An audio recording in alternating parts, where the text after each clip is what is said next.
So hello, welcome back again to AR Cartel. And this video is particularly for जो students class 11th में अभी गए हो या क्लास 10 से 11 में जाने वाले हैं या फाउंडेशन क्लासेस में हैं या वो पेरेंट्स जिनके बच्चे क्लास 11 में हैं या फाउंडेशन में हैं, ठीक है। तो ये वीडियो में पर्टिकुलरली आप जानते हैं कि नीट और आईआईटी जेई का जो एग्जामिनेशन होता है वो क्लास 11 और क्लास 12 के एनसीईआरटी सिलेबस के ऊपर में होता है। तो ये वीडियो जो है पर्टिकुलरली क्लास 11 के लिए है, ठीक है। तो फाउंडेशन से भी जो लोग देख रहे हो उसके लिए भी बहुत ज़्यादा हेल्पफुल होगा। मेरे आखिरी वीडियोस में बहुत सारे लोगों ने अपना ओपिनियन दिया, तो फिर मैं सोचा कि चलो ठीक है एक और वीडियो बनाया जाए, ठीक है, इस टॉपिक के ऊपर में।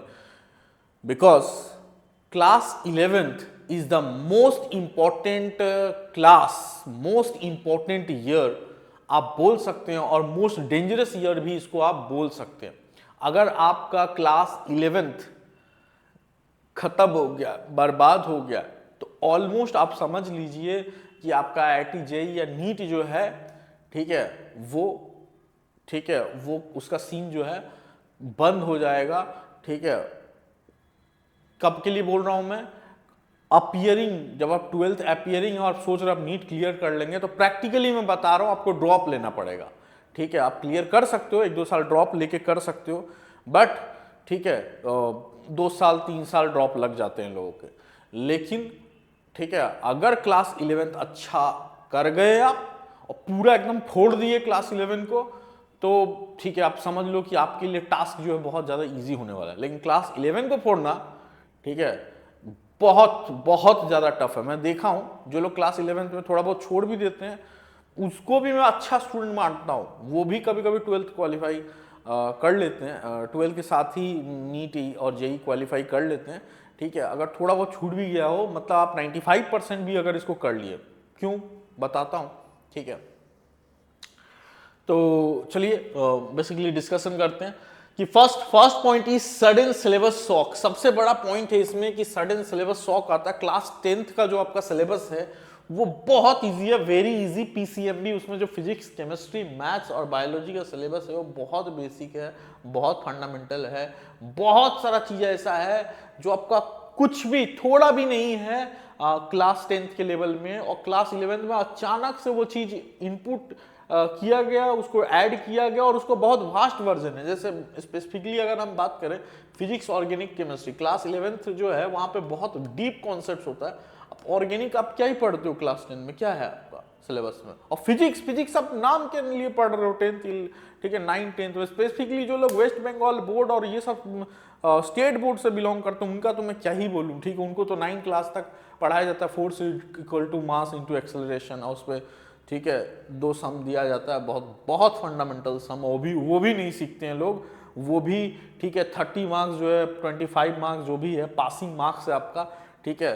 तो इतना स्टैंडर्ड गिरा दिया गया 10th का, क्योंकि उनको मीडियोकर स्टूडेंट्स को भी पास करना होता है, ठीक है। वहाँ पे लाखों लाख बच्चे क्लास 10th का एग्जाम दे रहे हैं, जो आगे जाके कॉमर्स लेंगे, जो आगे जाके आर्ट्स लेंगे, जो जैसे तैसे पास करेंगे, ठीक है। उनके लिए सबको ध्यान में रखते हुए सिलेबस डिज़ाइन किया गया है, पेपर डिज़ाइन किया गया। और आप अगर उस चीज़ को लेके पढ़ रहे हो ना, तो आप फंसोगे, बहुत अच्छे से फंसोगे क्लास 11th में आके। कि इतना बड़ा गैप है ना, इतना बड़ा गैप है, ठीक है, क्लास 10 से क्लास 11 में। तो अगर आप अभी से 8, 9, 10 में भी जो लोग हैं, उनके लिए बोल रहा हूँ, उन पेरेंट्स के लिए बोल रहा हूँ, अब जहाँ पे भी पढ़ते हो, ठीक है, क्योंकि मैं खुद लास्ट 8-9 साल से मैं पढ़ा रहा हूँ डिफरेंट नेशनल ब्रांड्स, आकाश, नारायणा, ठीक है, सब जगह मैं पढ़ाया हुआ, पेस आईआईटी, ठीक है, अन अकेडमी फिजिक्स वाला, ठीक है। तो 4-5 जगहों मैं खुद ही पढ़ाया हूँ नेशनल ब्रांड्स में।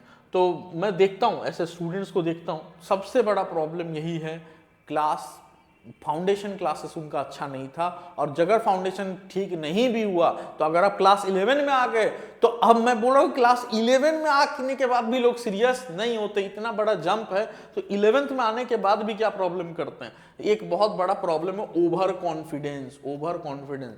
जूनियर क्लासेस से ही, इवन क्लास 10 में जैसे ही वो एग्जाम देता है, क्लास 11 में जाता है, तो 10th का रिजल्ट उसका अच्छा आता है, ठीक है, good marks in class 10th, I am topper, ये वाला फीलिंग, और ये सबको होता है, ऐसा नहीं है कि ये तुम्हारे साथ स्पेसिफिकली हो रहा है, ठीक है, ये मेरे को भी होता था अपने टाइम पे, ठीक है, तुम्हारे पेरेंट्स को भी हुआ होगा, तुम्हारे भैया दीदी जो भी आसपास में हैं, ठीक है, जो आज अच्छे कर रहे हैं या अच्छा नहीं कर रहे हैं, उन सबके साथ ये होता है। लेकिन यही फर्क है कि कुछ आदमी, ठीक है, थोड़ा सा ओबीडियंट होता है, थोड़ा सा चीज़ें डायरेक्शनल करता है, सोच समझ के करता है, और कुछ आदमी जो है वो बहुत ज़्यादा इगोइस्टिक फीलिंग अपने अंदर, कुछ बच्चे जो है रख लेते हैं, और वो जो है, ठीक है, कि आई एम टॉपर। उसके बाद क्या होता है कि अगर तुमने रॉन्ग कोचिंग ले लिया और तुमको कोई सही से गाइड करने वाला नहीं है, तो हम लोग बहुत बहुत बड़ा मिस्टेक करते हैं कि हमारा कोई कैलकुलेशन नहीं रहता कि सिलेबस कैसे ख़त्म होगा। 20 चैप्टर बायोलॉजी में है, तो ये चैप्टर्स कैसे कैसे में ख़त्म हो, अपने मन से रैंडमली पढ़ना। एनसीईआरटी को साइड कर देते हो, 2-1 बुक खरीद लेते हो, कोई एबीसी खरीद लिया, कोई ट्रूमैन खरीद लिया, कोई कुछ बुक खरीद लिया, और उसको पढ़े जा रहा है 2 महीना से एक चैप्टर पढ़ रहा है, ठीक है। इस टीचर का भी नोट्स देख लिए, एक ही चीज़ जो है, एक ही प्लेटफॉर्म पे आजकल 5-5 टीचर पढ़ा रहा है सेम सब्जेक्ट। बॉटनी 5 जन पढ़ा रहा है, जूलॉजी 5 जन पढ़ा रहा है, फिजिक्स 5 जन पढ़ा रहे हैं, हम सबके जाकर नोट्स कंपेयर करते रहते। इसने ये वाला बात एक्स्ट्रा बोला इसमें, उसने, ठीक है, ये प्रैक्टिकल एग्जाम्पल अच्छा बताया। तो ये सब चीज़ें अगर आप करते रहोगे, लोग एक ही टॉपिक पे 5-5 बार वीडियोस देखोगे, ठीक है, 5 टीचर के वीडियो देखोगे, सबको 2-2 बार देखोगे, एक ही टॉपिक में 10 बार वीडियो देख रहे हो, ठीक है, तो सिलेबस नहीं खत्म होने वाला है, सिलेबस नहीं खत्म होने वाला। एनसीईआरटी बेस्ड कोई टीचर जो आपको पढ़ा रहा हो उसको ही आपको पढ़ना है, आपको टेस्ट देना है, आपको पूरा कैलकुलेशन रखना है कि मेरा सिलेबस कैसे खत्म होगा। क्लास 11 के अंदर 11 खत्म कर ले।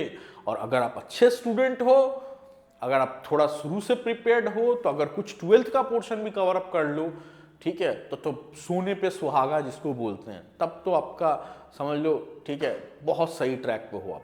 लेकिन कोई प्रॉब्लम नहीं, अगर 12th आप स्टार्ट नहीं कर पाए हो, टू 11th में सिर्फ 11 खत्म कर लो, that is also very big thing मैं बोल रहा हूँ, ठीक है, क्योंकि मैं देखा हूँ, ठीक है, 11th में अच्छा स्टूडेंट पूरा 11 खत्म नहीं कर पाता, 5-10% तो उसका ही बच जाता है। जो लोग अपीयरिंग ईयर में, जो मैं बोल रहा हूँ, जो लोग निकाल लेते हैं, उनका बात कर रहा हूँ, ठीक है।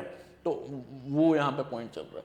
तो रॉन्ग, सब तो एक बहुत बड़ा ब्लंडर है कि रॉन्ग कोचिंग चूज करना, और उसके बाद बच्चे के पास गाइडेंस नहीं होता है, टीचर लोग भी मिसगाइड करते हैं, ठीक है, थोड़ा सा वहाँ पे कि स्टार्टिंग वाले चैप्टर में अपना ऑरा बनाने के लिए, है ना, ऑरा फार्मिंग, तो वो वाला चीज़ करने के लिए टीचर जो है वो भी क्या करते हैं, एक चैप्टर को उसमें अपना डेप्थ दिखाने के लिए बहुत वास्ट जाते हैं, पहले बहुत वास्ट जाएंगे।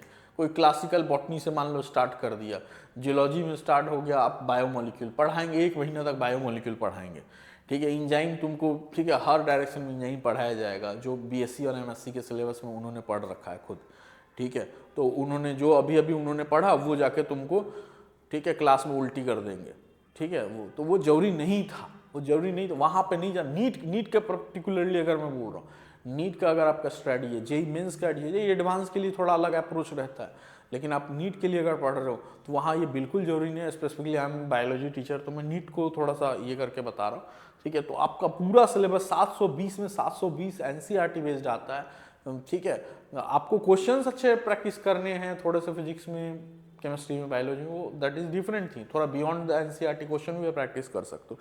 लेकिन इसका मतलब ये नहीं कि बाउंड्री नहीं है, बाउंड्री है, बाउंड्री। नीट एक ऐसा एग्जाम है जिसका पर्टिकुलर फिक्स बाउंड्री है, ठीक है, और 700 प्लस तो ईजिली सिर्फ एनसीईआरटी पढ़ के किया जा सकता है, लेकिन एनसीईआरटी का कॉर्नर पढ़ना पड़ेगा, तो उस पर आपको क्वेश्चन आंसर्स लगाने पड़ेंगे, टेस्ट देना पड़ेगा, और फिर जो टेस्ट में आपका गलत हो रहा है, क्वेश्चन आंसर्स में आपका गलत हो रहा है, उसको एनसीईआरटी में फिर से मार्क करना पड़ता है, हाईलाइट करना पड़ता है, और फिर से एनसीईआरटी पढ़ना पड़ता है। तो एनसीईआरटी पढ़ने का एक पूरा पैटर्न है जो आपको सिखाया जाता है, वो चीज पे ध्यान। स्टूडेंट जो है हट जाते हैं, कोर टॉपिक से ही हट जाते हैं। जो चैप्टर है उस चैप्टर को नहीं पढ़ के उस चैप्टर में एक्स्ट्रा इधर उधर से नया नया बुक्स, रेफरेंस बुक्स में चले जाते हैं और सिलेबस खत्म नहीं कर पाते। तो ये तो बहुत बड़ा लैग है ना। आप इधर उधर ना जाके पहले आप सिलेबस खत्म करो। आपके पास टाइम बच गया तो ठीक है, आप कुछ चैप्टर जो बहुत इंपॉर्टेंट चैप्टर है, जो स्कोरिंग चैप्टर है, उसका थोड़ा एक्स्ट्रा चीजें कहीं कहीं से आप एक्सप्लोर कर सकते हो। बट आपका मेन टारगेट होना चाहिए कि स्पीडली टाइम पे सिलेबस खत्म करते हुए, टेस्ट देते हुए, कुछ बच भी जा रहा है अगर, ठीक है, जो टीचर पढ़ा रहा है, तो वो आप धीरे धीरे बैकलॉग कवर कर लो। लेकिन आपको स्पीडली सिलेबस खत्म करना पड़ेगा क्योंकि क्लास 11 का सिलेबस जो है क्लास 12 से बड़ा है। ठीक है, तो एक बहुत बड़ा पॉइंट है। नेक्स्ट वही जो मैंने आपको बताया कि बैकलॉग्स, कुछ दिन बाद से आपको ये चीज पता चलेगा। ठीक है, आपका जो टॉपर वाला फीलिंग था, घमंड, वो धीरे धीरे टूटेगा जब आपको बैकलॉग्स बहुत ज़्यादा आपका होने लगेगा। और फिर आप जो है 3-4 महीने बाद जो है आके फंसना स्टार्ट होता है मैटर, और स्टूडेंट, ठीक है, थोड़ा सा डिप्रेस होना स्टार्ट करते हैं और फिर वो गलत कदम लेना स्टार्ट करते हैं। फिर क्या करेंगे, फिर वो सोशल मीडिया चलाएंगे जब वो डिप्रेस्ड होंगे तो। ठीक है, मतलब काम को क्विट ही कर दो। पहले वो अपना हिसाब से काम करते हैं, काम स्टार्ट करते हैं, ठीक है, सॉल्व नहीं होता चीज़ें, जैसे तैसे अपने हिसाब से डिसीजन लेके वो चैप्टर्स को पढ़ते हैं। फिर जब उनको लगता है कि यार इससे तो काम होगा नहीं, ठीक है, चैप्टर नंबर आ नहीं रहा है, क्या हो रहा है समझ नहीं आ रहा है, तो फिर वो जो है, ठीक है, फिर जो है वो डिस्ट्रैक्ट होना स्टार्ट होते हैं। नेक्स्ट, मोबाइल का यूज़ करना, सोशल मीडिया, ये एक बहुत बड़ा प्रॉब्लम है क्लास 11th में आके, क्योंकि आपका फ्रेंड सर्कल जो है, न्यू फ्रेंड सर्कल आपका बन जाता है। सोशल मीडिया आप चलाने लगते हो। शुरू में आपको लगता है कि मेरे को तो बहुत कंट्रोल है, मैं तो आइंस्टीन था, मैं न्यूटन था, ठीक है, मैंने 90% लाए हैं, ठीक है, ये सब कुछ नहीं है, 2-4 दिन चलाऊँगा फिर छोड़ दूँगा। लेकिन आप धीरे धीरे धीरे धीरे एक ऐप इंस्टॉल करते हो, फिर सुनते सुनते सुनते सुनते 10 दिन बाद जो है आप जो है लोगों से फिर इन्फ्लुएंस हुआ तो आप दूसरा ऐप इंस्टॉल करते हो, और धीरे धीरे उसके बाद वो एक दलदल है सोशल मीडिया, अब उसके अंदर फंसते आते हो। Next is no monitoring. ये भी एक प्रॉब्लम है कि पेरेंट्स जो है, पेरेंट्स भी थोड़ा निगलेक्ट कर देते हैं कि अच्छा 10th में अच्छा स्कोर किया, बच्चा पढ़ने में अच्छा है, तो मॉनिटर करना पेरेंट्स जो है छोड़ देते हैं कि हाँ ठीक है, 1-2 टेस्ट में देख लिए, अच्छा स्कोर कर दिया, अच्छा ही कर रहा होगा, अरे कोई डिप्रेशन में नहीं होगा, ठीक है, इसका सब अच्छा चल रहा होगा। तो पेरेंट्स मॉनिटरिंग जो है वो भी लैग होता है थोड़ा सा। और टीचर अगर अच्छा नहीं मिला, टीचर आपसे इंटरेक्टिव नहीं मिला, तो वहाँ पे भी प्रॉब्लम आएगा आपको। Next is ignoring the NCERT book. ये भी एक बहुत बड़ा प्रॉब्लम है कि लोग एनसीईआरटी बुक को इग्नोर करते हैं, जैसा कि मैंने बोला, और रेफरेंस बुक्स और नोट्स के पीछे भागते हैं। अरे भाई, मैं जो पढ़ा रहा हूँ, कोई टीचर जो आपको पढ़ा रहा है, वो जो नोट्स है वो एनसीईआरटी को बेस करके बनाया गया है कि एनसीईआरटी को मैं छोटे छोटे वर्ड्स में क्रिस्प करके मैंने एक नोट्स लिखवाया। वो नोट्स आप पढ़ लो, पहले समझ लो, मेरा वीडियो देख लो, और उसके बाद वो जो क्रिस्प है उसको समझने के बाद उसको एनसीईआरटी में जाकर खोजो। पढ़ना आपको एनसीईआरटी ही है, वो बस उसका एक स्केलेटन पढ़ाया जा रहा है, एनसीईआरटी का ही स्केलेटन, जो आप कम टाइम में रिवाइज कर लोगे। लेकिन आपको उसको पढ़ने के बाद एनसीईआरटी जरूर पढ़ना है, क्योंकि कभी कभी एनसीईआरटी के लाइन से क्वेश्चन आ जाता है। ठीक है, सेम ही चीज आ रहा है, बट एनसीईआरटी के लाइन से जब क्वेश्चन आता है तो कभी कभी नहीं समझ में आता है। तुमको आता रहेगा, बट ठीक है, एनसीईआरटी का लाइनिंग से जब होता है वो, तो कभी कभी लैंग्वेज पढ़ने में प्रॉब्लम होता है। तो ये इम्पोर्टेंट वीडियो था, आगे ऐसे आपसे मुलाकात होता रहेगा इम्पोर्टेंट वीडियोस में। तब तक के लिए जय हिंद, वंदे मातरम। हाँ, नंबर मैं अपना मेंशन कर दे रहा हूँ, अगर बहुत लोग बोल रहे थे तो नंबर मैं यहाँ पे अपना मेंशन कर दे रहा हूँ। अगर किसी को क्लास 11th 12th फाउंडेशन और नीट, ठीक है, बायोलॉजी क्लासेस के लिए ज्वाइन करना हो तो आप इस नंबर पे कॉल कर सकते हो, ठीक है। और इवन आपको फिजिक्स, केमिस्ट्री, बायोलॉजी, मैथ्स, बाकी सब्जेक्ट्स के लिए भी हो तो आप इस पर कांटेक्ट करके पता कर सकते हो, बट ये मेरा पर्टिकुलर नंबर है। अगर आपको, ठीक है, आप कहीं दूसरी जगह भी पढ़ रहे हो, नीट के स्टूडेंट हो, ठीक है, नीट से रिलेटेड कोई हेल्प चाहिए, बायोलॉजी रिलेटेड हेल्प चाहिए, तो वो भी मैं, ठीक है, ऑब्वियसली आपके लिए कर सकता हूँ। तो आप इस पर व्हाट्सएप करोगे तो आपको, ठीक है, मैं वहाँ पे कनेक्ट कर लूँगा जब मैं फ्री होता हूँ रात के टाइम पे। तब तक के लिए जय हिंद, वंदे मातरम।